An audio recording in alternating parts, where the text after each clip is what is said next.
Myself, D.N. Tiwari, PGT Economics, Jawahar Navodaya Vidyalaya, Kanpur, Bihar.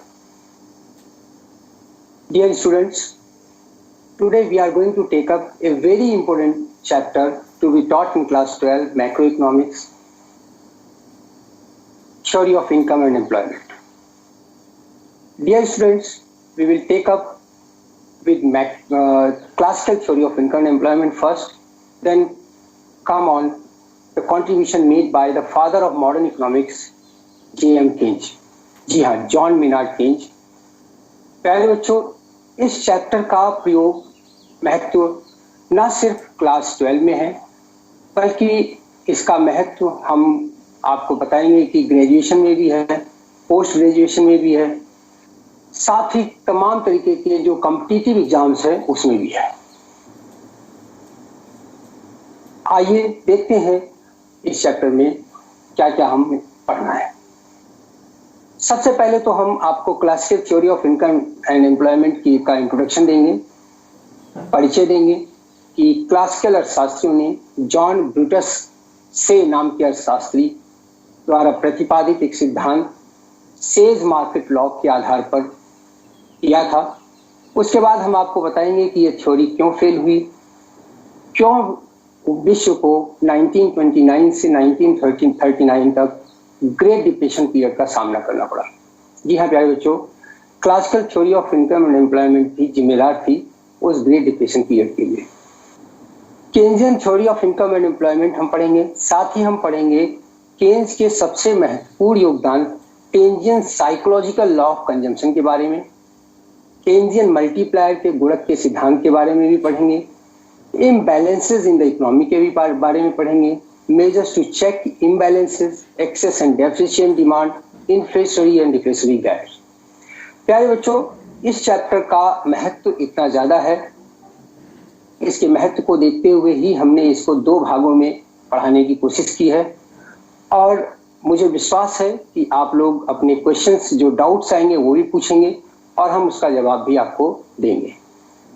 तो सबसे पहले अगर देखा जाए क्लासिकल थ्योरी जो थी आय और रोजगार के निर्धारण की, actually according to classical economist an economy always remains at full employment.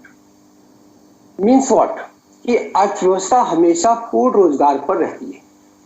अगर कभी अनएम्प्लॉयमेंट होता है तो वो फॉर द शॉर्ट टर्म होता है और डिमांड एंड सप्लाई फोर्सेस को अगर आप खुला छोड़ देते हैं तो वो बेरोजगारी अपने आप दूर हो जाएगी।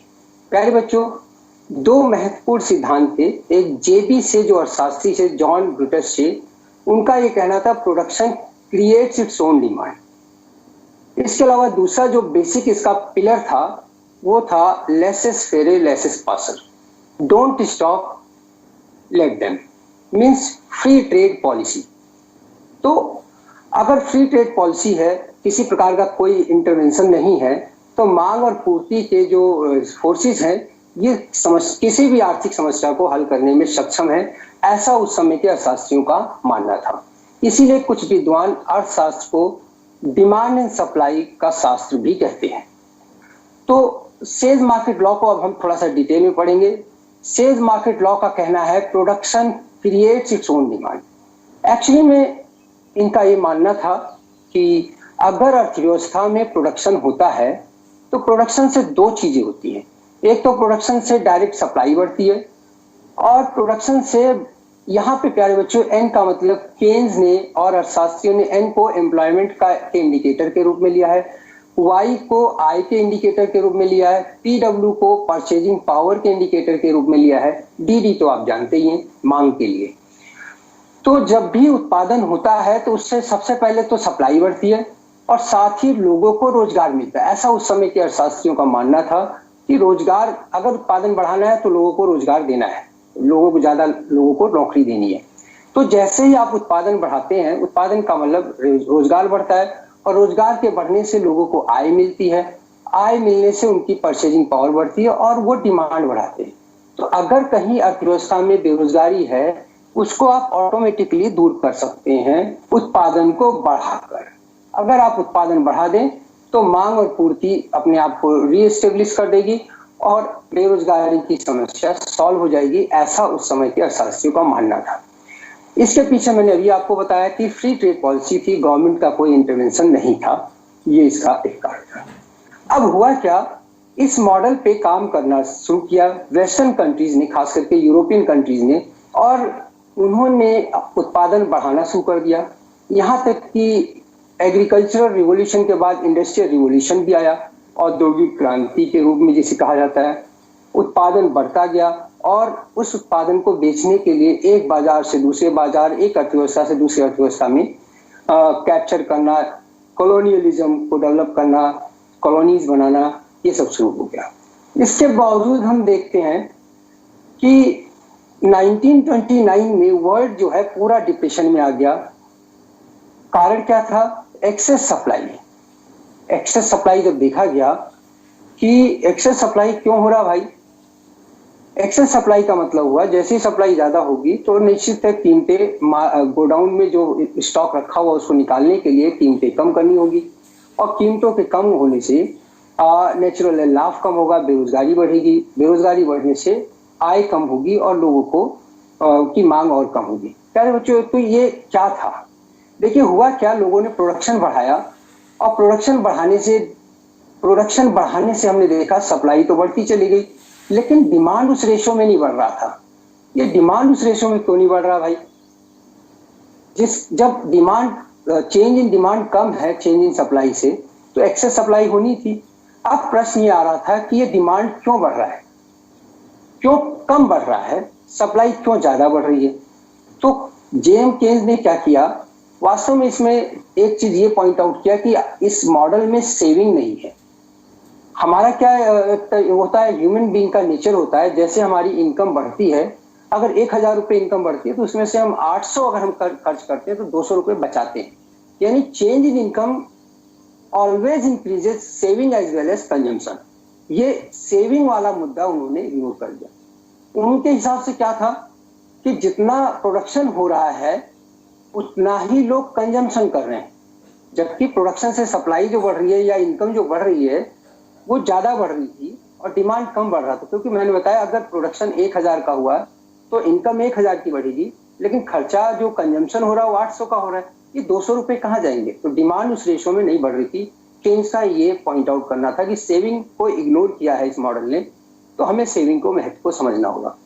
एक और चीज केन्स ने इसमें पॉइंट आउट किया कि जो प्रोडक्शन बढ़ रहा था, एक्चुअली में जो प्रोडक्शन बढ़ रहा था, प्रोडक्शन के बढ़ने से ये जो प्रोडक्शन बढ़ा था लेबर एम्प्लॉयमेंट के कारण नहीं बढ़ रहा था, यहाँ कैपिटल एम्प्लॉयमेंट के कारण बढ़ रहा था प्रोडक्शन। मतलब बड़ी बड़ी उद्योग हो गए, बड़ी बड़ी मशीनें हो गई, लोगों का एम्प्लॉयमेंट कम हो रहा है, मशीनों से उत्पादन ज्यादा हो रहा है। तो उन्होंने उत्पादन बढ़ाया, लेकिन उत्पादन में जो वृद्धि हो रही थी उसका मुख्य कारण लेबर एम्प्लॉयमेंट ना होकर के कैपिटल एम्प्लॉयमेंट था। तो प्रॉफिट का या आय का बड़ा हिस्सा कैपिटलिस्ट के पास चला गया, और कैपिटलिस्ट जो है खर्चा नहीं करते, कंजम्पशन नहीं करते। तो इसलिए उन्होंने देखा कि जितना प्रोडक्शन बढ़ रहा है उतना इनकम बढ़ रही है, लेकिन इनकम के साथ खर्चा उतना, एक्सपेंडिचर उतना नहीं बढ़ रहा है। तो ये जो डिमांड और सप्लाई का गैप था उसका उन्होंने कहा कि जो एक्सेस डिमांड है, एक्सेस सप्लाई है, उसके दो कारण हैं। एक तो हम सेविंग को इग्नोर कर रहे हैं, और दूसरी बात जो प्रोडक्शन हो रहा है वो लेबर एम्प्लॉयमेंट के कारण ना होकर के कैपिटल एम्प्लॉयमेंट के कारण हो रहा है। इसलिए लेबर के पास पैसा नहीं जा रहा है और लेबर की परचेजिंग पावर नहीं बढ़ रही है। अब जब लेबर क्लास की या जो मास ऑफ द लेवल है पॉपुलेशन का, उसके पास पैसा या परचेजिंग पावर नहीं है तो खरीदेगा कैसे? इसलिए प्रोडक्शन हो रहा है, इनकम बढ़ रही है, लेकिन इनकम किसकी बढ़ रही है? इनकम बढ़ रही है वास्तव में इंडस्ट्रियलिस्ट की, जो कैपिटल ओनर्स थे।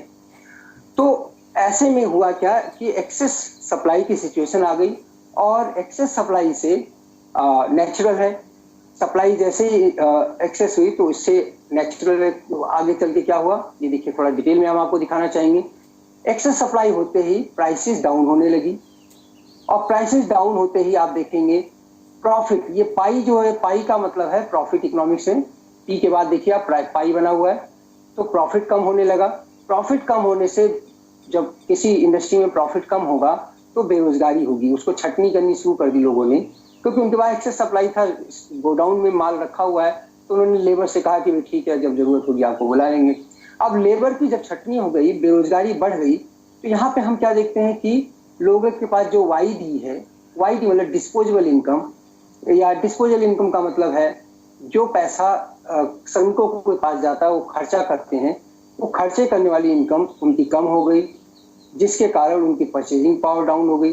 परचेजिंग पावर ही कम होगी तो नेचुरल है उनका डिमांड कम हो गया, और अल्टीमेटली हम देखते हैं कीमत कम हो गई। प्यारे बच्चों, एक साइकिल सा बन गया। देखिए, कीमत कम हुई तो ये सर्कल शुरू हो गया। अब ये डिप्रेशन में इकोनॉमी फंस गई। अब आपको सोचना चाहिए कि ऐसा क्यों हुआ, क्योंकि केन्स का ये कहना था कि डिमांड जो बढ़ रहा है वो कम बढ़ रहा है सप्लाई की तुलना में, और डिमांड क्यों कम बढ़ रहा है, क्योंकि सेविंग कर ले रहा है आदमी, और दूसरा कारण है कि जो प्रोडक्शन हो रहा है, सप्लाई जो बढ़ रही है, उसका कारण मशीन है, ना कि लेबर एम्प्लॉयमेंट है। तो लोगों के हाथ में परचेजिंग पावर ही नहीं है। अब ये परचेजिंग पावर कैसे बढ़ाई जाए, इसके बारे में केन्स ने जो सजेशन दिया वो कहा कि इस केस में government should take initiation, government should start constructing bridges, flyovers और इंफ्रास्ट्रक्चर्स, डैम्स, ये सारी चीजें बनाए, रोड्स, ट्रांसपोर्टेशन और रेलवेज, ऐसी चीजें बनाए जिससे लोगों के हाथ में इनकम तो जाए लेकिन कंज्यूमर्स आइटम्स ना जाए।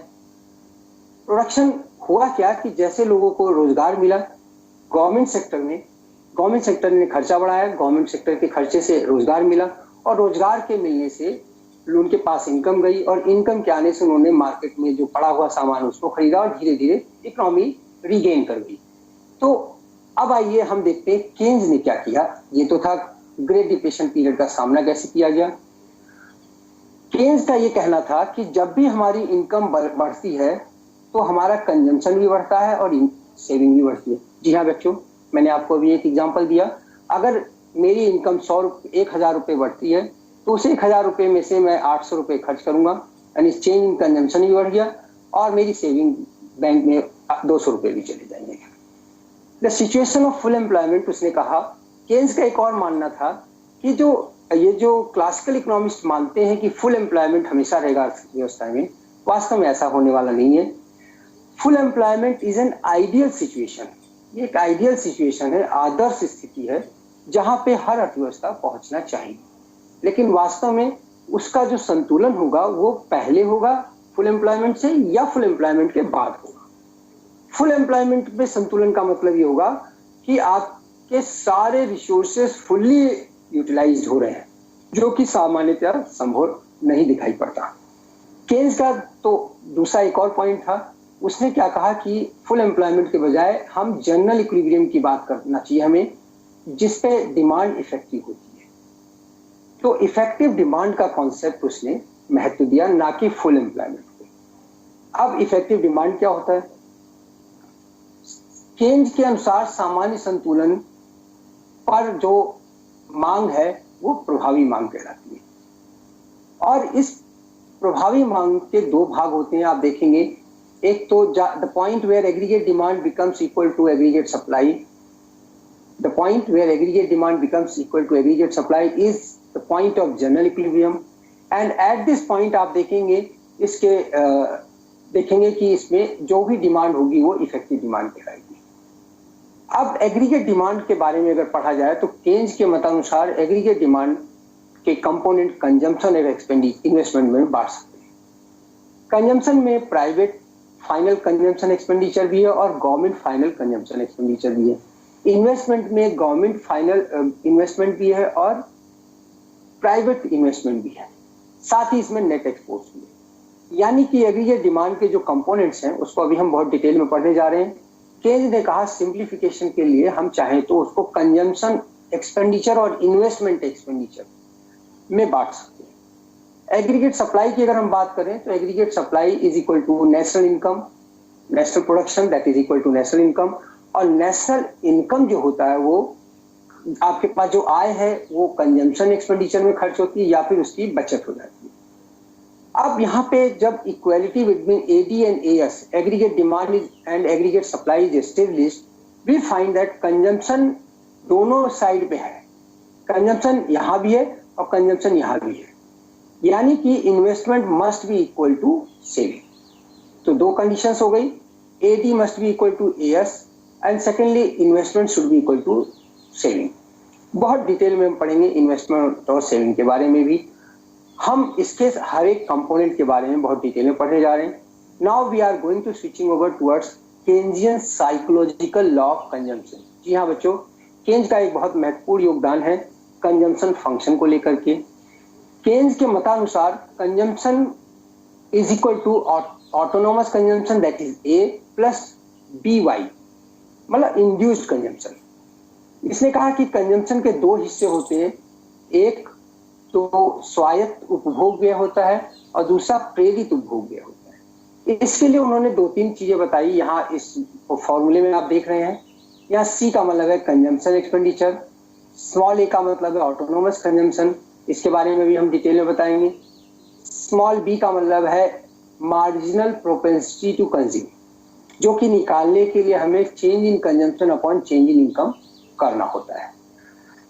YD का मतलब है डिस्पोजेबल इनकम, जो कि इकोनॉमी में खर्च करने लायक होती है, उसको एक्सपेंडिचर किया जाता है।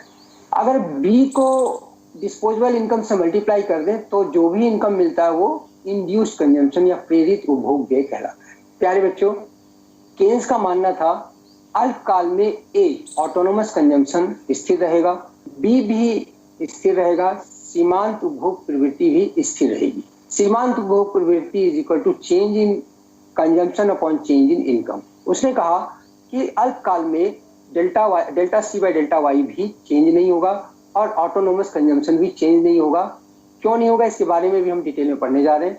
यहाँ आप ये समझ लीजिए कि जब A स्थिर है और B भी स्थिर है तो any change in income will increase the consumption. Any increase in income will increase the consumption. Any decrease in income will decrease the consumption. ऐसा होगा। तो कंजम्पशन को हम मान सकते हैं is a function of income. आगे हम बढ़े।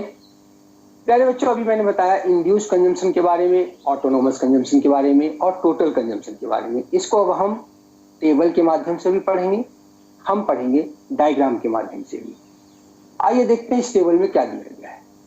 टेबल में आपको पहले कॉलम में देखिए एक चीज मान लिया गया है कि MPC सीमांत उपभोग प्रवृत्ति जो है आपके यहाँ इकोनॉमी में 0.8। एक एग्जांपल मैं शुरू से दे रहा हूँ। अगर इनकम मेरी 1000 रुपये बढ़ी, चेंज इन Y जो 1000 रुपये है और चेंज इन कंजम्पशन 800 रुपये है, तो MPC क्या होगा 800 बटा 1000 दैट इज 0.8। तो ये 0.8 हमारा वहां से आया है।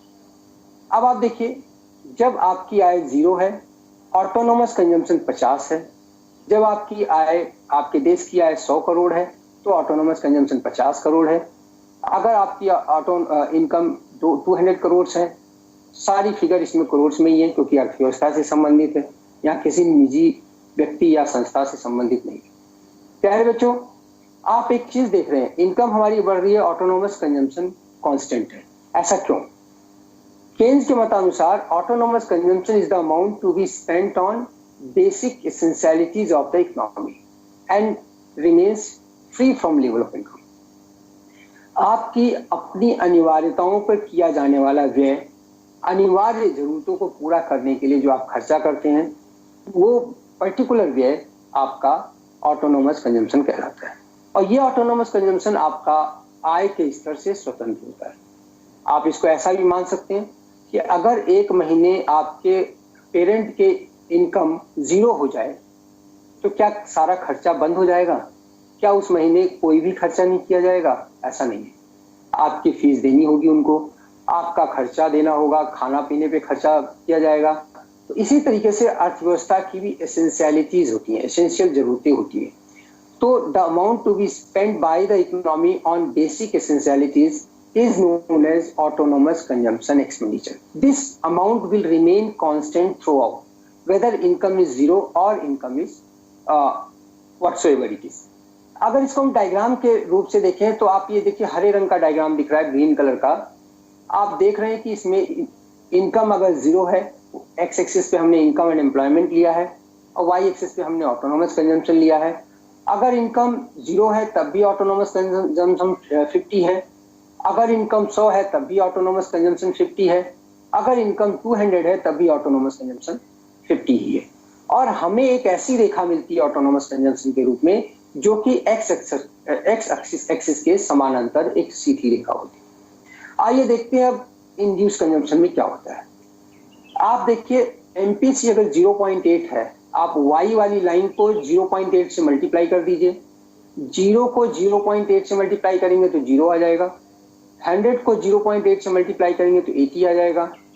200 को 0.8 से मल्टीप्लाई करेंगे तो 160 आ जाएगा। 300 को 0.8 से मल्टीप्लाई करेंगे तो 240 आएगा। प्यारे बच्चों, यह है प्रेरित उपभोग। प्रेरित उपभोग व्यय का वह हिस्सा होता है जो आय से प्रत्यक्ष रूप से जुड़ा होता है। मैंने अभी आपको बताया Keynesian psychological law of consumption clearly states that any increase in consumption will increase the induced consumption expenditure also. अब हम इन दोनों को अगर ऐड कर दें तो हमें C = A + BY मिल जाएगा। C = A + BY। देखिए पहले जब इनकम 0 है तो C आपका 50 + 0 = 50 है, और 50 + 80 = 130 है। 50 + 160 = 210 है। तो इस तरीके से आपका पूरा कंजम्पशन कर्व निकल आएगा। अगर आप इसका इंड्यूस कंजम्पशन कर्व ड्रॉ करेंगे तो कुछ ये लाल रंग का मिलेगा आपको। देखिए ऊपर अपवर्ड स्लोपिंग होगा। जब इंड्यूस कंजम्पशन और कंजम्पशन ऑटोनोमस कंजम्पशन दोनों वक्रों को आप जोड़ेंगे तो आपको ये वाला वक्र मिलेगा जो कि स्टार्ट हो रहा है ऑटोनोमस कंजम्पशन से और सीधा ये अपवर्ड स्लोपिंग होगा। इसको आप देख सकते हैं। तो जब C आप निकालेंगे तो उसमें ऑटोनोमस कंजम्पशन कर्व और इंड्यूस्ड कंजम्पशन कर्व दोनों को ऐड करके निकालना होगा। कंजम्पशन एक्सपेंडिचर निकल आएगा। What is investment expenditure? Aggregate demand का पहला हिस्सा हमने पढ़ा कंजम्पशन एक्सपेंडिचर के बारे में, जो कि ऑटोनोमस और इंड्यूस्ड कंजम्पशन एक्सपेंडिचर के रूप में आपके सामने आया। अब आप पढ़ने जा रहे हैं निवेश के बारे में। निवेश में प्राइवेट निवेश और सरकारी निवेश और नेट एक्सपोर्ट तीनों शामिल है। प्यारे बच्चों, addition to the stock of productive goods and services according to Keynes in a particular financial year is known as investment expenditure. तो इन्वेस्टमेंट एक्सपेंडिचर का वह हिस्सा है जो कि प्रोडक्टिव आइटम्स के स्टॉक को बढ़ाता है एक वित्तीय वर्ष में। एक और बात है, जब भी इन्वेस्टमेंट इंक्रीज होता है तो उससे एम्प्लॉयमेंट बढ़ता है। इन्वेस्टमेंट का मतलब नई फैक्ट्रियां लगती हैं, नए ज़्यादा मशीनों का इस्तेमाल किया जाता है, ज़्यादा कच्चा माल खरीदा जाता है, ज़्यादा उद्योग धंधे लगाए जाते हैं। यानी अगर इन्वेस्टमेंट ज़्यादा है तो रोजगार भी ज़्यादा मिलेंगे, ऐसा एक मान्यता है। इनकम जिससे कंज्यूमर्स जिससे वर्कर्स की इनकम बढ़ेगी और इनकम बढ़ने से राष्ट्रीय आय में वृद्धि होगी। तो केन्स का ये मानना है कि इन्वेस्टमेंट एक इंजेक्शन है, injection which inject blood to the body of economy and strengthening it, उसको शक्तिशाली बनाता है। जब भी इन्वेस्टमेंट आप करेंगे उत्पादन बढ़ेगा, लोगों को रोजगार मिलेगा, लोगों को आय मिलेगी। इससे अर्थव्यवस्था में एक अच्छा एक उत्पादक एक विकास का माहौल होगा, जिससे इसलिए इसको केन्स ने इंजेक्शन के रूप में कहा है।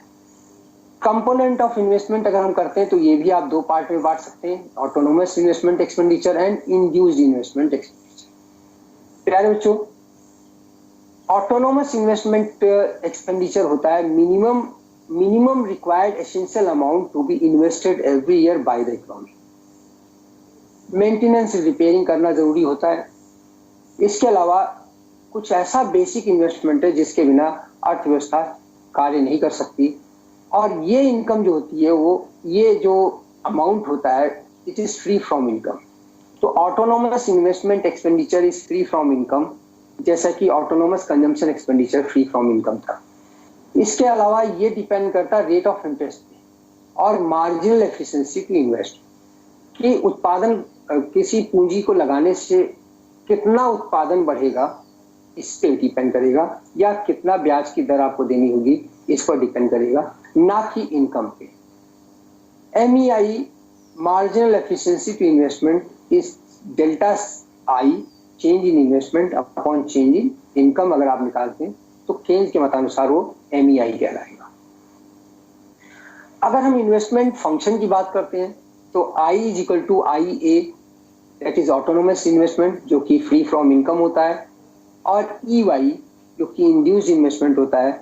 सेम जैसे कंजम्पशन फंक्शन को हमने एक्सप्लेन किया, आप यहाँ भी इन्वेस्टमेंट फंक्शन को भी एक्सप्लेन कर सकते हैं। इसके अलावा आप देखेंगे कि अगर आई ए कांस्टेंट है और ई कांस्टेंट है तो इन्वेस्टमेंट भी, अगर वाई बढ़ेगा तो इन्वेस्टमेंट भी बढ़ेगा, ऐसा केन्स का मानना था। आइए देखिए इन्वेस्टमेंट कर्व को हम कैसे ड्रॉ करते हैं।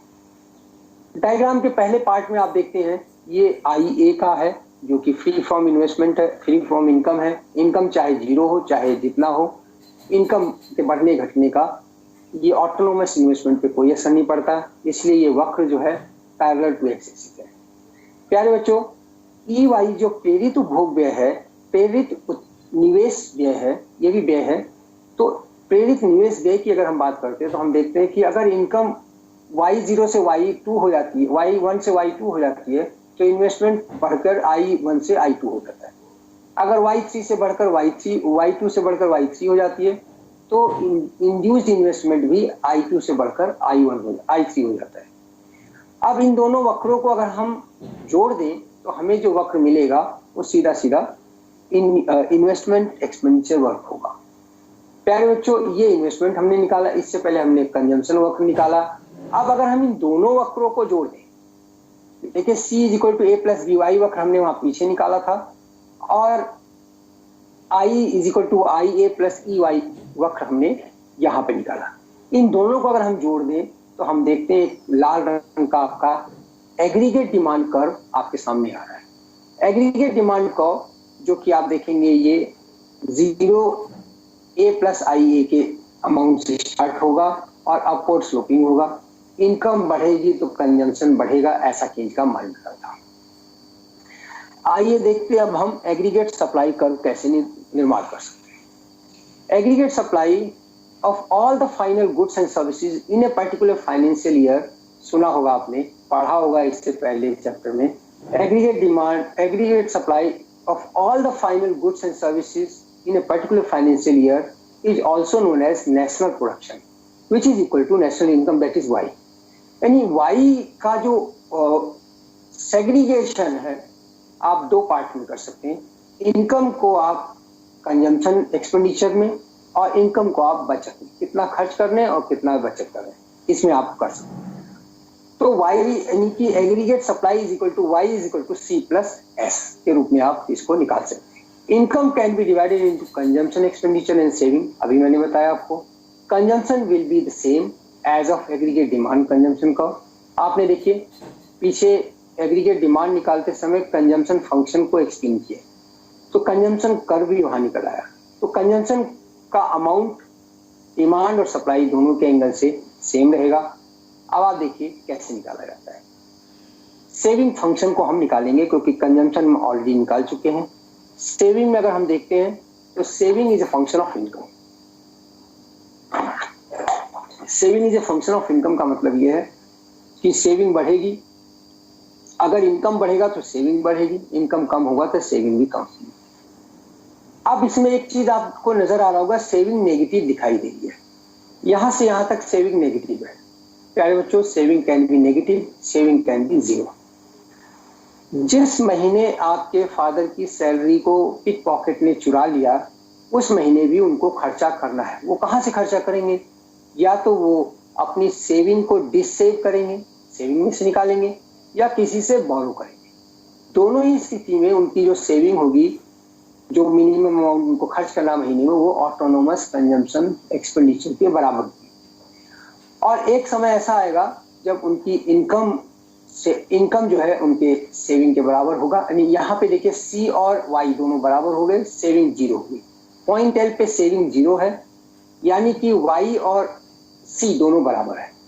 जैसे जैसे आप देखेंगे Y बढ़ता जाएगा, सेविंग भी बढ़ती चली जाएगी। अगर Y0 से Y1 हुआ है तो सेविंग बढ़कर आप देखेंगे किस तरीके से ये डेल्टा S जो है वो इंक्रीज इन सेविंग को दिखाता है, डेल्टा Y जो है इंक्रीज इन इनकम को दिखाता है। एक और खासियत यहाँ पे आप देख सकते हैं कि डेल्टा S जो है, delta S upon delta Y ये हमेशा एक से कम होगा, क्योंकि चेंज इन सेविंग जो है चेंज इन इनकम से कम होगी। मैंने आपको बताया चेंज इन इनकम को कंजम्पशन एक्सपेंडिचर और सेविंग दोनों में बंटना है। तो चेंज इन इनकम को दो पार्ट में बंटना है, इसलिए ये जो delta S upon delta Y होगा वो हमेशा 1 से कम होगा। ऐसा भी इसका फायदा क्या होगा हम आगे करके बताएंगे। अगर कंजम्पशन और सेविंग वक्र को आप जोड़ देंगे तो आपको एक 45 डिग्री लाइन मिलेगी। AS is equal to Y is equal to C plus S, ये एग्रीगेट सप्लाई वक्र होगा जो कि 45 बाइसेक्टर होगा 45 डिग्री पे। अब आप इसको देख सकते हैं, बाइसेक्टर का मतलब है कि इसका हर पॉइंट जो है वो एक्स एक्सिस और वाई एक्सिस से इक्वी डिस्टेंट होगा। अगर हम पॉइंट एम को लेते हैं तो यहाँ पॉइंट एम आप देखेंगे OY0 is equal to OC plus S0। आप देखिए यहाँ पे हमने बना रखा है कि ये वाला पार्ट इसके बराबर है।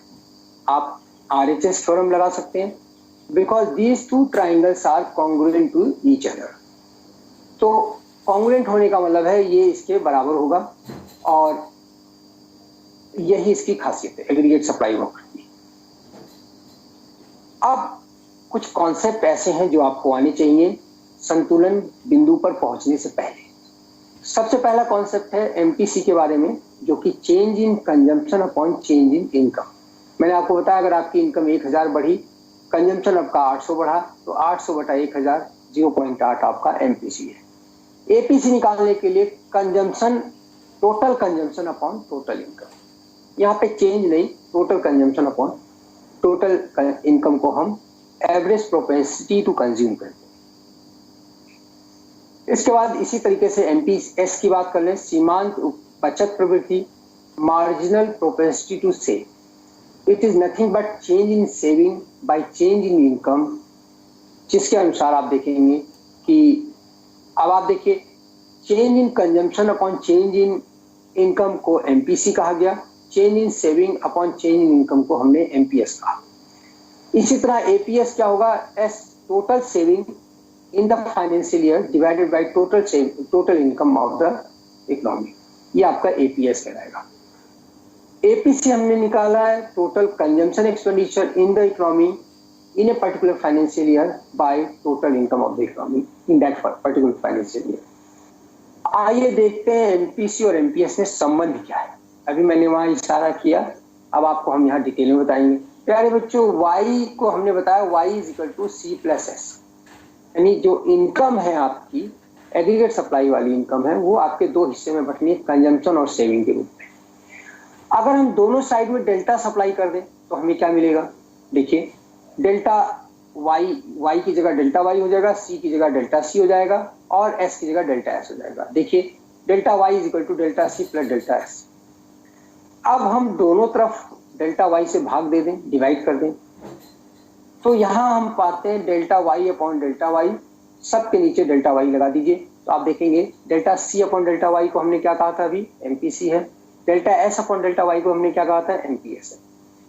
तो sum of MPC and MPS is equal to 1। This can be proved by this very simple method, y is equal to c plus s, you can supply both sides, you can make any change in both sides, mathematically ये गलत नहीं होगा।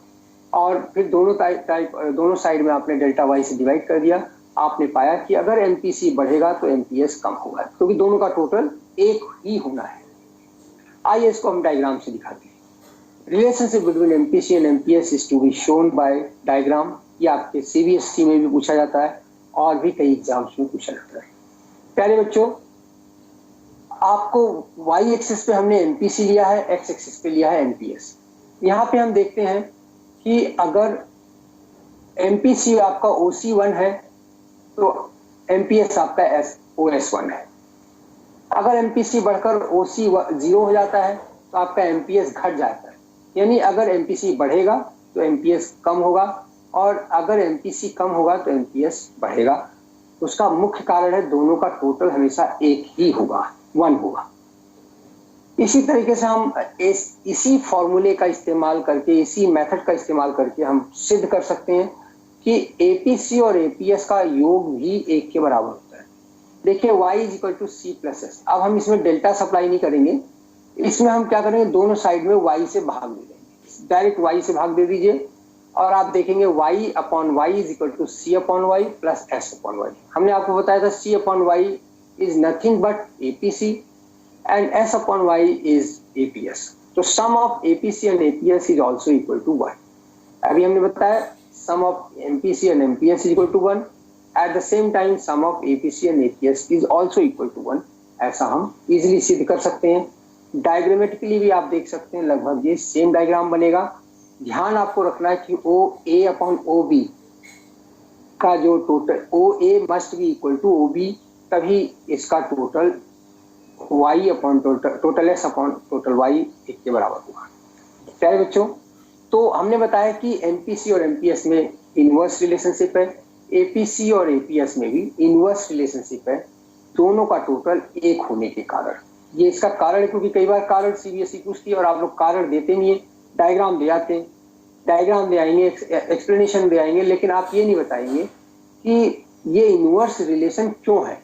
Inverse relation इसलिए है, यानी कि एक के बढ़ने से दूसरे को घटना इसलिए मजबूरी है क्योंकि दोनों का टोटल एक है, टोटल एक को एक्सीड नहीं कर सकता। वाई एपीएस, ऐसा एक और बड़ा इंटरेस्टिंग क्वेश्चन है प्यारे बच्चों, APS is negative but MPS can not be, ऐसा क्यों? MPS is equal to delta S upon delta Y. अब आप देखिए डेल्टा एस जीरो नहीं हो सकता, जीरो तो हो सकता है, मतलब चेंज इन सेविंग एक पर्टिकुलर फाइनेंशियल ईयर में चेंज इन सेविंग जीरो हो सकती है, लेकिन नेगेटिव नहीं हो सकती, क्योंकि चेंज तो कुछ ना कुछ होगा ना, घट सकता है। जैसे अगर सेविंग आपकी 500 रुपए माइनस 500 रुपीज थी और अभी माइनस 300 हो गई, तो माइनस 500 माइनस 300 ये आपका देखेंगे कि सेविंग आपकी कुछ चेंज हुई है 200 रुपए की करीब। तो change in saving can not B zero, it cannot be negative, it can be zero but it cannot be negative। लेकिन एपीएस की खासियत क्या है? Absolute saving can be negative। मैंने अभी आपको बताया the point where y is equal to 0, उस पॉइंट पे जो भी ऑटोनोमस कंजम्पशन है वो नेगेटिव सेविंग के बराबर होता है। तो ऑटोनोमस कंजम्पशन का अमाउंट जो है नेगेटिव सेविंग यानी माइनस एस के बराबर होता है। तो आप देखेंगे सेविंग में भी माइनस, सेविंग में भी negative, but delta S can not B negative. तो इसलिए एमपीएस जो है नेगेटिव नहीं हो सकता, एपीएस नेगेटिव हो सकता है, क्योंकि सेविंग का अमाउंट नेगेटिव हो सकता है। अब सामान्य संतुलन की अगर हम बात करें तो आप देखिए, मैंने आपको बताया था एग्रीगेट डिमांड कर्व और एग्रीगेट सप्लाई कर्व आपके सामने है। आप देखेंगे एडी के component C plus I plus G plus X, consumption expenditure, investment expenditure, government expenditure and exports. अगर हम एग्रीगेट सप्लाई की बात करते हैं तो वहां आप देखेंगे कंजम्पशन एक्सपेंडिचर है, सेविंग है, सारे प्रकार के टैक्सेस हैं और सारे प्रकार का आयात। इनको केंद्र ने सिंप्लीफाई करके सी प्लस आई और सी प्लस एस में कर रखा था। प्यारे बच्चों, इसको सी plus I plus G plus x, ये सारे कंपोनेंट ऐसे हैं जिससे राष्ट्रीय आय बढ़ती है, इसलिए इसको हम इंजेक्शंस कहते हैं। और S plus T plus M ऐसे कंपोनेंट हैं जिनसे राष्ट्रीय आय कम होती है, इसलिए इनको हम लीकेजेस कहते हैं। इसके बारे में भी हमें डिटेल में और पढ़ना है। So the point where aggregate demand becomes equal to aggregate supply is the point of equilibrium. आप देखिए इसमें ऊपर वाले डायग्राम में aggregate demand aggregate supply curve जो है ई बिंदु पर काट रहे हैं। संतुलित राष्ट्रीय आय और रोजगार का स्तर OYE, ये OYE के बराबर संतुलित राष्ट्रीय आय रोजगार का स्तर है। इसी बिंदु पर सेविंग भी इन्वेस्टमेंट के इक्वल होना चाहिए। दोनों शर्तें पूरी होंगी तभी संतुलन होगा। Saving must be equal to investment, aggregate demand must be equal to aggregate supply. इसके बाद अगर हम आगे बढ़ते हैं तो इसको उसने सामान्य संतुलन कहा है। आइए देखिए, इसको हम सॉल्व भी करके आपको दिखाते हैं। अगर कंजम्पशन 100 प्लस 0.8 y है, इन्वेस्टमेंट आपका 50 करोड़ है, ये सारे फिगर जो करोड़ में है ऐसा प्रिज्यूम कर लीजिए, क्योंकि इकोनॉमी एज ए होल से संबंधित है। Final consumption expenditure made by government जो है वो 10 करोड़ है, एक्सपोर्ट्स 20 है और इंपोर्ट 30 है। अब आपको क्या क्या निकालना है? एक तो इक्विलिब्रियम लेवल ऑफ इनकम निकालना है, एमपीसी निकालना है, एमपीएस निकालना है, एपीसी निकालना है, एपीएस निकालना है। ये सारी चीजें हम आपको 1 बाय 1 दिखाते हैं। इक्विलिब्रियम के लिए क्या है? AS should be equal to AD. AS को हम वाई कहते हैं, Y should be equal to AD. अब y is equal to C, अगर हम AD का वैल्यू रखते हैं C I G X minus N, क्योंकि इस क्वेश्चन में सब दिया हुआ अलग अलग दिया है, तो ये देखिए 100 प्लस 0.8 y क्या है, c है, 50 क्या है, i है, 10 क्या है, गवर्नमेंट फाइनल कंजम्पशन एक्सपेंडिचर है, 20 एक्सपोर्ट है और 30 जो है वो इम्पोर्ट है। इन वैल्यूज को आपने यहाँ रख दिया। अब आप देखिए डेल्टा y वाली जो चीज है, ये जो y वाला है, y वाले को y वाले लेफ्ट साइड में ले आइए, 0.8 y को लेफ्ट साइड में ले आइए, और जितने भी एब्सोल्यूट वैल्यूज हैं 100, 50, 10, 20, 30, इन सबको अपना ऐड कर लीजिए, 30 को घटा लीजिए। आप देखेंगे अब यहाँ पे देखिए नेक्स्ट स्टेप में आपको क्या करना है, y को इन दोनों में से y को कॉमन ले लीजिए, आप पाएंगे 0.2 y लेफ्ट साइड में और 150 राइट साइड में। अब 150 को अगर 0.2 y से आप डिवाइड करते हैं तो आपका इक्विलिब्रियम लेवल ऑफ इनकम जो आता है कितना आ जाएगा, 750,000 करोड़। ये आपका संतुलित राष्ट्रीय आय है AD is equal to AS के मॉडल से, केन्जियन मॉडल से। अगर हम आगे बढ़े तो MPC का मान निकालना बहुत आसान है। MPC वास्तव में कंजम्पशन फंक्शन को डिफरेंशिएट करके निकाला जाता है। प्यारे बच्चों, अगर आप गणित के स्टूडेंट हैं, आपने डिफरेंशिएशन पढ़ा है, तो आपके लिए बहुत आसान है। डेल्टा C, अगर आप कंजम्पशन फंक्शन को income function with respect to income differentiate कर दें तो आपको MPC निकल आएगा। अगर नहीं, गणित आपके पास मैथ्स नहीं है, तब भी आपको घबराने की जरूरत नहीं है, क्योंकि आपसे गणित का डेरिवेशन कोई पूछने जा रहा है नहीं जा रहा है। इसलिए आप क्या करेंगे, आप देखिए C इज इक्वल टू, ये आपका A है ऑटोनोमस कंजम्पशन, ये आपका B है इंड्यूस्ड कंजम्पशन का जो MPC है, और ये आपका Y है। तो जो Y का कोएफिशिएंट है, वो जो भी अमाउंट है, यहाँ पे 0.8 है, आपका MPC जो है 0.8 हो जाएगा। आपको खाली 0.8 लिख देना है। आप बता सकते हैं delta C upon delta Y इस केस में 0.8 है। NPS निकालने के लिए आप क्या कर सकते हैं, आपके पास कई ऑप्शन है। आप चाहे तो सेविंग फंक्शन को डिफरेंशिएट कर दें, आप चाहे तो आपको पता है MPC is equal to 1 minus MPS, इसमें से घटा दीजिए, सिंपल सी बात। क्योंकि MPC plus MPS is equal to 1 अभी हमने डिराइव किया है, तो वहां पे MPC का मान रख देंगे, आपका MPS निकल आएगा। APC निकालने के लिए आपको कंजम्पशन निकालना होगा। कंजम्पशन कैसे निकलेगा, कंजम्पशन निकलेगा कंजम्पशन फंक्शन से, A प्लस BY आपके सामने है। आप देखिए इसमें Y की जगह हमने संतुलित राष्ट्रीय आय को लिख दिया है। अब आप इसको जब सॉल्व करेंगे तो आप पाएंगे कि कंजम्पशन आपका 700 है और इनकम आपका कितना है, 750, जो आपने भी कैलकुलेट किया है। अब APC इसमें कैसे निकलेगा, 700 बटा 750, यानी कि APC आप देख रहे हैं 0.93 है। APS निकालने के लिए 1 माइनस APC कर दीजिए, आपका APS निकल आएगा। Effect of change in final demand, final demand में जो चेंज होता है वो उससे क्या फर्क पड़ता है। मैंने आपको बताया था कि फाइनल डिमांड के कंपोनेंट्स वास्तव में इंजेक्शंस के रूप में काम करते हैं। इंजेक्शन का मतलब है किसी चीज को बढ़ाना, आपकी ताकत को बढ़ाना, आपकी स्ट्रेंथ को बढ़ाना, आपकी अर्थव्यवस्था की स्ट्रेंथ को बढ़ाना। अब आप देखिए, अगर AD 0 जो है, इनिशियल 0 है, इनिशियल एग्रीगेट डिमांड आपका C प्लस I है, और आप देखेंगे कि इस केस में E0 संतुलन बिंदु है और यहाँ पे Y0 जो है संतुलित राष्ट्रीय आय है। अगर एग्रीगेट डिमांड का बढ़ जाता है, इन्वेस्टमेंट बढ़ता है, तो एग्रीगेट डिमांड बढ़ेगा। अगर AD1 is equal to C plus I plus delta I, यहाँ पे delta I change in investment का इंडिकेटर है। जैसे आपका इन्वेस्टमेंट बढ़ता है, आपका AD वर्क ऊपर चला जाएगा, संतुलन बिंदु भी आपका ऊपर खिसक जाएगा। और ऐसी स्थिति में आप देखते हैं डेल्टा I जो है ये चेंज इन इन्वेस्टमेंट है और डेल्टा Y जो है चेंज इन इनकम है। अब एक और खासियत आप देख रहे हैं कि यहाँ पे delta I upon delta Y क्या दिख रहा है कि delta Y upon delta I हमेशा 1 से अधिक होगा। इसी को आगे चल के केन्ज ने मल्टीप्लाई के रूप में यूज किया है। मतलब इन्वेस्टमेंट अगर थोड़ा चेंज होगा तो ये राष्ट्रीय आय तथा रोजगार में बहुत कई गुना ज्यादा मल्टीप्लायर इफेक्ट लेकर आएगा।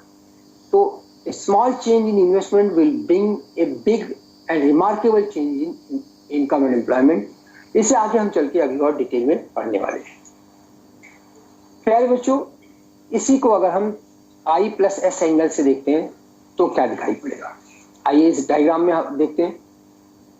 इस डायग्राम की खासियत देखिए, सेविंग इन्वेस्टमेंट के इक्वल है ई बिंदु पर, और इसमें आप देखेंगे कि अगर ई बिंदु से हम लेफ्ट साइड में जाते हैं तो इन्वेस्टमेंट ज्यादा है, सेविंग कम है, और ई बिंदु से राइट हैंड साइड में जाते हैं तो सेविंग ज्यादा है, इन्वेस्टमेंट कम है। अब saving is a part of aggregate supply. Aggregate supply ज्यादा होना या एग्रीगेट सप्लाई का कम होना, दोनों स्थिति में अर्थव्यवस्था में असंतुलन रहता है। इसमें जो लाल वाला पार्ट है ये दिखाता है, ये red area is indicator of negative saving. आपकी इनकम इतनी नहीं है कि आप सेविंग को, आपका कंजम्पशन को कवर कर सके, इसलिए आपको अपने सेविंग में से विड्रॉ करना होगा या आपको बोरो करना होगा। ये रेड वाला एरिया नेगेटिव सेविंग का इंडिकेटर है, और इसी नेगेटिव सेविंग के कारण आपका एपीएस नेगेटिव हो जाता है। आगे बढ़े तो saving is good for an individual but bad for the economy. Why? प्यारे बच्चों, केन ने एक और बहुत मजेदार चीज बताई है। उसका ये कहना है saving is may be good for an individual but it is actually bad for the economy. उसने सेविंग को लीकेज कहा है और इन्वेस्टमेंट को इंजेक्शन कहा है। उसने अपने किताब में यहां तक लिखा है उन्होंने कि saving is just like sucking the blood from the body of economy and weakening it, whereas investment is injecting the blood to the body of economy and strengthening it. मतलब अगर आप बचत करते हैं तो बचत आपके इंडिविजुअल के लिए तो ठीक है, लेकिन इकोनॉमी के लिए तो इकोनॉमी को कमजोर करने वाली बात। अब कमजोर कैसे करती है? आपके यहाँ उत्पादन हुआ 1000 का, आपको इनकम मिली 1000 रुपीज, आपने क्या किया, 800 रुपये खर्चा किया और 200 रुपये अपने घर के अंदर लॉकर में रख लिया। अब ये जो डिमांड बढ़ा है वो 800 रुपये का बढ़ा है, सप्लाई क्या बढ़ी है, 1000 रुपये की बढ़ी है। तो ये जो 200 रुपये का गैप है ये इकट्ठा होते होते डिप्रेशन में इकोनॉमी को ले जाता है। आइए अब हम इसको डायग्राम की सहायता से देखते हैं और हम पाएंगे कि ये जो इनिशियल वक्र है, आप देखेंगे ये इनिशियल सेविंग वक्र है और S1 जो है वो नया सेविंग वक्र है। सेविंग जब बढ़ती है, आरंभ में संतुलन E0 पे होता है, अर्थव्यवस्था में OY0 इनकम होती है। जब सेविंग बढ़ करके S1 हो जाती है, ये S1 हो गई है, S1 होने पे नया E1 संतुलन बिंदु मिलता है और आप देखेंगे कि इनकम आपकी कम हो गई है। तो जब सेविंग बढ़ती है तो राष्ट्रीय आय तथा रोजगार का स्तर कम हो जाता है। इसीलिए केंद्र ने कहा है कि ये लीकेज है, ये रिसाव है, ये क्षरण है, अर्थव्यवस्था को कमजोर कर रहा है अगर आप बचत करते हैं। उसने कहा बचत नहीं, हमें इन्वेस्टमेंट करना चाहिए। अब दोनों में अंतर क्या है? Investment is that part of saving और is that part of income which is to be spent on productive items. तो उसने कहा सेविंग नहीं करना, हमें उसको बैंक में डालो, उसको निवेश करो, उससे और कोई प्रोडक्टिव काम करो, मशीनरी खरीदो। So saving is a leakage and investment is an injection. I hope कि आप सबको अच्छे से समझ में आ गया होगा। केन्जियन मल्टीप्लायर भी मजेदार है, ये एक नया कॉन्सेप्ट है। केन्स ने क्या कहा कि जब एक छोटा सा इन्वेस्टमेंट गवर्नमेंट बदलती है, बढ़ाती है, तो उसका फार रीचिंग इफेक्ट इकोनॉमी में पड़ता है। मतलब small change in investment made by government will have a multiplier many time effect on income and employment. अगर इनकम 10 करोड़ बढ़ता है, अगर इन्वेस्टमेंट 10 करोड़ से बढ़ेगा तो investment national income and employment कई गुना ज्यादा, 50-100 करोड़ भी हो सकता है, डिपेंड करेगा एमपीसी पे और वैल्यू ऑफ मल्टीप्लायर पे। तो इस मल्टीप्लायर को हम डिराइव करके आपको बताने जा रहे हैं बहुत सिंपल गणित की सहायता से। जिन बच्चों के पास मैथमेटिक्स है वो इसको सिंपल डेरिवेशन से सॉल्व कर सकते हैं, फर्स्ट ऑर्डर डिफरेंशिएशन से इसे निकाल सकते हैं सरलता से, और जिनके पास गणित नहीं है वो मेरी बात को ध्यान से सुने। अगर आप देखेंगे y = c + i, यहाँ पे c का मान a + by है। अगर हम a + by रखते हैं इस फंक्शन में तो ये कुछ इस प्रकार हो जाता है। तो y now becomes equal to a + by, that is c and i। ये इक्वेशन 1 है। प्यारे बच्चों, केन्स का कहना अगर इन्वेस्टमेंट बदलता है तो ये इनकम को भी बदलेगा। अभी हमने दिखाया आपको, increase in investment will increase the income. Naturally, if there is a small change in I, it will have some effect, some change in Y also. तो अब आप देखिए, जब I को हम I प्लस डेल्टा I लिखते हैं तो Y को हम delta Y plus delta Y लिख सकते हैं। तो जहां जहां यहाँ इक्वेशन में I है वहां I प्लस डेल्टा I लिख देना है, और जहां जहां Y देखो दो जगह है, दोनों जगह Y प्लस डेल्टा Y लिख देना है, जो कि चेंज का इंडिकेटर है। Now we are going to put I plus delta I and Y plus delta Y in equation 1, और हमें क्या मिलता है, delta Y plus delta Y is equal to A plus, अब देखिए BY था ना, तो Y की जगह Y plus delta Y लिख दिया हमने, और हमारे पास इक्वेशन 2 आ गया। इसको ओपन करके रख लीजिए। अब इक्वेशन 2 में से इक्वेशन 1 को घटा दीजिए। नाउ सबट्रैक्टिंग इक्वेशन 1 फ्रॉम 2, आप देखिए ये y प्लस डेल्टा वाई है, और इक्वेशन 1 का लेफ्ट हैंड साइड क्या है, y है, तो y plus delta Y minus y। इसी तरीके से आप इसका राइट हैंड साइड को, इसके राइट हैंड साइड पहले लिख लीजिए, इक्वेशन 2 के राइट हैंड साइड को पहले लिख लीजिए, उसके बाद इक्वेशन 1 के राइट हैंड साइड को लिखिए माइनस करते हुए। अब आप जब काटेंगे तो आप देखेंगे y माइनस y से कट जाएगा, a माइनस a से कट जाएगा, by माइनस by से कट जाएगा, I माइनस I से कट जाएगा, और रह क्या जाएगा, delta y is equal to b delta y plus delta I। अब डेल्टा y वालों को इकट्ठा कर लीजिए और डेल्टा y कॉमन ले लीजिए, आप पाएंगे delta 1 minus b in the bracket delta y is equal to delta I। अब आप दोनों तरफ डेल्टा I से डिवाइड कर दीजिए, तो आप क्या पाएंगे, 1 अपॉन, सिंपली इसे सॉल्व कर लीजिए, 1 अपॉन 1 माइनस b। यहाँ b का मान क्या है, MPC है। अब आप देखिए, इसको आप लिख सकते हैं 1 माइनस बी के स्थान पे आप क्या लिख सकते हैं, एस भी लिख सकते हैं, एमपीएस भी लिख सकते हैं। यानी the value of Keynesian multiplier which is shown by K dash in this particular case is equal to 1 upon 1 minus B और 1 upon S, because MPC plus MPS is equal to 1। प्यारे बच्चों, Keynes का ये मानना था delta Y upon delta I जो निकालेंगे आप, इसको मल्टीप्लायर उसने कहा। तो मल्टीप्लायर कहा क्योंकि अगर डेल्टा वाई थोड़ा सा चेंज होता है तो डेल्टा आई कई गुना ज्यादा चेंज होगा, इसलिए मल्टीप्लायर का मान हमेशा 1 से अधिक होगा।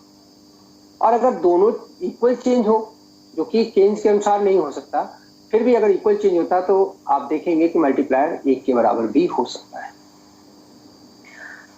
अब ये काम कैसे करता है, मल्टीप्लायर काम कैसे करता है, ये भी बहुत इंपॉर्टेंट है। It can be used to estimate the effect of increase in investment और government spending on equilibrium level of income and employment. प्यारे बच्चों, ये जो मल्टीप्लायर है, इससे हमें पॉलिसी बनाने में सहायता मिलती है। गवर्नमेंट देख सकती है कि हमारी करंट इनकम इतनी है और हमारी फुल एम्प्लॉयमेंट की इनकम इतनी है, तो हम कितना निवेश करें कि हम फुल एम्प्लॉयमेंट तक पहुंच जाए। गवर्नमेंट देख सकती है कि हमारे यहाँ अगर डिप्रेशन है तो हम कितना इनकम दें पब्लिक को कि वो अपनी जरूरत का सामान खरीदे और बाजार में डिप्रेशन का की स्थिति ना उत्पन्न हो। अगर हम 0.8, पुराने एग्जांपल में 0.8 एमपीसी जो लेते हैं था, अगर इन्वेस्टमेंट 100 करोड़ रुपए बढ़ जाता है तो इसका असर क्या होगा। एमपीसी आपका 0.8 हम कैलकुलेट कर चुके हैं, और साथ ही आप देख रहे हैं कि अगर इन्वेस्टमेंट 100 करोड़ बढ़ जाता है तो इसका असर क्या होगा। Delta Y upon delta I is equal to 1 upon 1 minus B का फॉर्मूला हम मल्टीप्लायर कर ला रहे हैं। डेल्टा आई की जगह हमने 100 करोड़ रख दिया, यानी delta Y upon 100 is equal to 1 upon, इसको सॉल्व कर लीजिए, आप पाएंगे कि delta Y is equal to 500 crore. मतलब अगर एमपीसी 0.8 है और इन्वेस्टमेंट गवर्नमेंट 100 करोड़ करती है तो 500 करोड़ रुपए का वो इनकम एंड एम्प्लॉयमेंट जनरेट करती है। 500 करोड़ यानी 5 गुना, या मल्टीप्लायर का जो वैल्यू है वो 5 है। तो आगे अगर हम बढ़े, कैसे फुल एम्प्लॉयमेंट को हम अचीव कर सकते हैं। प्यारे बच्चों, पुराने एग्जाम्पल में अगर हम इसको ऐड करें और हम देखें कि YF, अगर income eight full employment level जो है वो 1000 करोड़ रुपीज है, और आप देखिए YC जो करंट इक्विलिब्रियम इनकम कितना आया था 750 करोड़।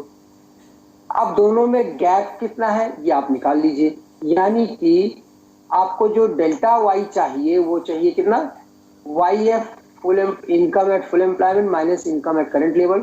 तो 250 करोड़ रुपीज अगर और इकोनॉमी में आ जाए तो पूर्ण रोजगार की स्थिति आ जाएगी। अब इसके लिए हमें कितना इन्वेस्टमेंट चेंज करना होगा गवर्नमेंट को, ये हमें देखना है। तो आप देखिए इसके अंदर क्या है, एमपीसी आपके पास 0.8 है और इनकम एट फुल एम्प्लॉयमेंट 1000 है। इनकम एट करंट लेवल आपका 750 है, जो आप निकाल चुके हैं कैलकुलेशन में AD = AS करके, यानी वर्तमान में संतुलित आय 750 है और आपको पूर्ण रोजगार वाली आय चाहिए 1000 रुपए। गैप दोनों के बीच का 250 है। एमपीसी आपके पास 0.8 है। अब हम देखते हैं कितना डेल्टा आई चाहिए। वही फॉर्मूला हम इस्तेमाल करेंगे, delta Y upon delta I = 1/1 - b। देखिए फॉर्मूला वही है, केन्स का मल्टीप्लायर है। यहाँ पे हमें 250 करोड़ रुपए चेंज इन आई डिजायर्ड है और इन्वेस्टमेंट हमें कितना चाहिए ये हमें जानना है।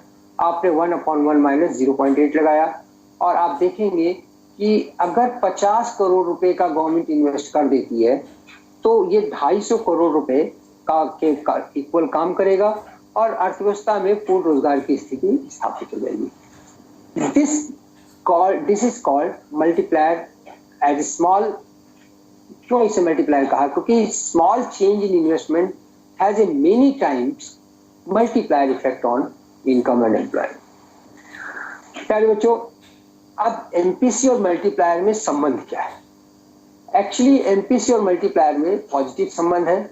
अगर एमपीसी बढ़ेगा तो मल्टीप्लायर का मान भी बढ़ेगा, एमपीसी कम होगा तो मल्टीप्लायर का मान भी कम होगा। पुरानी एग्जांपल में लेते हैं, अगर एमपीसी आपका 0.8 है तो मल्टीप्लायर का मान 5 है और अगर एमपीसी आपका कम हो जाता है 5.5 हो जाता है तो मल्टीप्लायर का मान भी कम हो जाएगा। इसी तरह आप देखेंगे, इसको हम केंद्रीय मल्टीप्लायर कहते हैं। Now relationship between MPS and MPC multiplier, यहाँ पे हम देखते हैं कि दोनों में इनवर्स रिलेशनशिप है। अगर एमपीएस कम होगा तो वैल्यू ऑफ मल्टीप्लायर बढ़ेगा और अगर एमपीएस ज्यादा है तो वैल्यू ऑफ मल्टीप्लायर के कम होने के चांस है। सो बिकॉज केंद्रीय multiplier is equal to 1/MPS। Dear students, what is the function of working of multiplier? ये बहुत इंपॉर्टेंट क्वेश्चन है जो सीबीएसई अक्सर पूछती है। यहाँ पे हम देखेंगे जब भी इन्वेस्टमेंट चेंज होता है, इन्वेस्टमेंट चेंज होने से लोगों को रोजगार मिलता है, लोगों को रोजगार मिलने से सीधा इनकम चेंज होता है और अगर लोगों की इनकम चेंज होगी तो नेचुरली इसका इफेक्ट, पॉजिटिव इफेक्ट क्या होगा? कंजम्पशन भी चेंज होगा और कंजम्पशन चेंज होगा तो नेचुरल इनकम लेवल आपका बढ़ेगा। तो इस तरीके से मल्टीप्लायर का इफेक्ट एम्प्लॉयमेंट पे पड़ता है, मल्टीप्लायर का इफेक्ट आप देखेंगे इनकम पे पड़ता है और मल्टीप्लायर के प्रोसेस में ही अगर आप देखेंगे ये फॉरवर्ड भी हो सकता है और बैकवर्ड भी हो सकता है। अगर इन्वेस्टमेंट डाउन होगा तो इसका नेगेटिव इफेक्ट होगा और अगर इन्वेस्टमेंट बढ़ेगा तो इसका पॉजिटिव इफेक्ट होगा। आइए अब इसके जो इम्पोर्टेंट कॉन्सेप्ट है उसके बारे में पढ़ते हैं। प्यारे बच्चों, मुझे लगता है कि टाइम ऑलमोस्ट समाप्त होने वाला है। जल्दबाजी करने से कोई फायदा नहीं है। हम लोग यहीं से अगली क्लास जो 28 तारीख को है सेम समय पे दोबारा मिलते हैं। तब तक के लिए धन्यवाद। Thank you. Thank you sir, thanks.